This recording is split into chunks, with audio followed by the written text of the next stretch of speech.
Episode 109, Irish Songs and the Valley near Slievenamon and the rest of the story. Paul Harvey, a well-known radio journalist, used to end his 1970s show, quote, "And now you know the rest of the story," unquote. His show, which aired for decades, featured short, compelling narratives about surprising or little-known facts behind famous events and people, often ending with a twist. I am stealing his good idea with my Irish song series. Growing up at the Murphys meant that at family parties, every kid was tasked with a particular Irish song to sing, like Kathleen Mavourning's Slievenamon, Danny Boy, I'll Take You Home Again, Kathleen, etc. Dad sang more than one, and his grand finale was sung loudly with gusto, the great marching song O'Donnell Aboo. Slievenamon was written by Charles J. Kickham of Mullinholm, County Tipperary, lived from 1828 to 1882. Roused by patriotic zeal, Charles Kickham became dismayed at the lack of political progress through Irish independence and joined the radicalized Irish Republican Brotherhood, the IRB, better known as the Fenians. In September 1859, The Celt, a John O'Daly journal, published Kickham's new three-verse poem, Home Longings, which would later be published as The Maid of Slievenamon. Memories of the rally of 1848 were clearly evoked in the final verse. To see our flag unrolled and my true love to enfold. 4 years later, on a wet and windy day in August, the man from Malahone was back on the slopes of his beloved mountain, Slievenamon, to address a crowd of about 700 people. The Dublin Evening Mail reported that he called on his brother nationalists to imitate the example of other oppressed people and to woo the goddess of freedom, unquote. Kickham was also a staffer at the Irish People, a Dublin Fenian newspaper. He was arrested, charged with treason after a raid by the Brits, and sentenced to 14 years penal servitude. Serving 4 years before being released, he returned home to his Mullinholm, his health in tatters, his spirit intact. He moved back to Dublin a short time later to continue his work with the IRB, and his first novel, Sally Kavanagh, completed while incarcerated, was published in 1869. In late 1878, when his friends noticed that he was in dire financial straits, they set up the Kickham Fund, the proceeds of which helped him pay for the basics while he applied himself to his passion, writing. A year later, James Duffy of Dublin published Knocknagow, Kickham's acclaimed novel examining the fraught relationship between Irish tenants and their British overlord.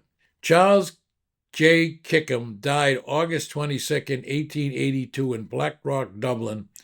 According to the Freeman's Journal, 10,000 mourners attended his funeral at Mullinholm. He was later remembered as, quote, the most lovable man of men by W.B. Yeats, reflecting on his life for the Advocate newspaper in July 1943. Musician Josephine Patricia Smith remarked, even if Kickham had not written his famous novels, Knocknagow, Sally Kavanagh, and the rest, and even if he had not penned Slievenamon, he would have remained enshrined in the hearts of the Irish race. His song, Slievenamon, has been recorded by numerous singers, including Johnny McAvoy, Frank Patterson, Paddy Riley, Louise Morrissey, and Daniel O'Donnell. That's the rest of the story. And now, my a cappella singing, and for those of you in Hamtramck, That is Singing Without Music of the Valley near Slievenamon. Why should only my family suffer? Alone, all alone, by the wave-washed strand, all alone in the crowded hall. The hall it is gay, and the waves they are grand, but my heart is not there at all. It flies far away by night and by day to the times and the joys that are gone. And I never will forget that sweet calling that I met in the valley near Slievenamon. It was not the grace of her queenly air, nor her cheek of the rose's glow, nor her soft black eyes, not her flowing hair, not was it her lily white brow. 'Twas the soul of truth and of melting ruth, and a smile like a summer dawn, that stole my heart away on a soft summer day in the valley near Slievenamon. In the festive hall by the star-washed shore, ever my restless spirit cries, my love, oh my love, shall I ne'er see you more? And my land, will you never uprise? By night and by day I ever pray, my lonely life flows on, to see our flag unfurled and my true love to enfold in the valley near Slievenamon.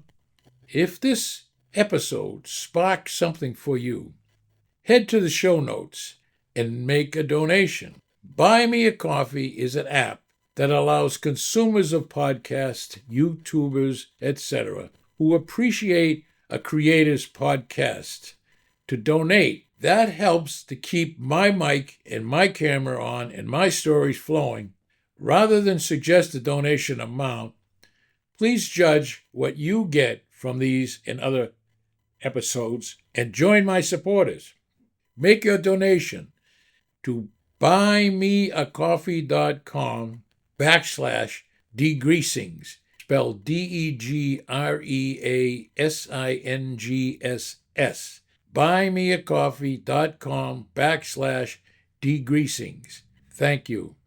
This is Rod Murphy. Thank you for viewing or listening to my podcast episodes. I really appreciate it. If you liked it, and if you so choose, I ask you to send a good review and or refer a friend who might be interested in this Old Boston podcast series.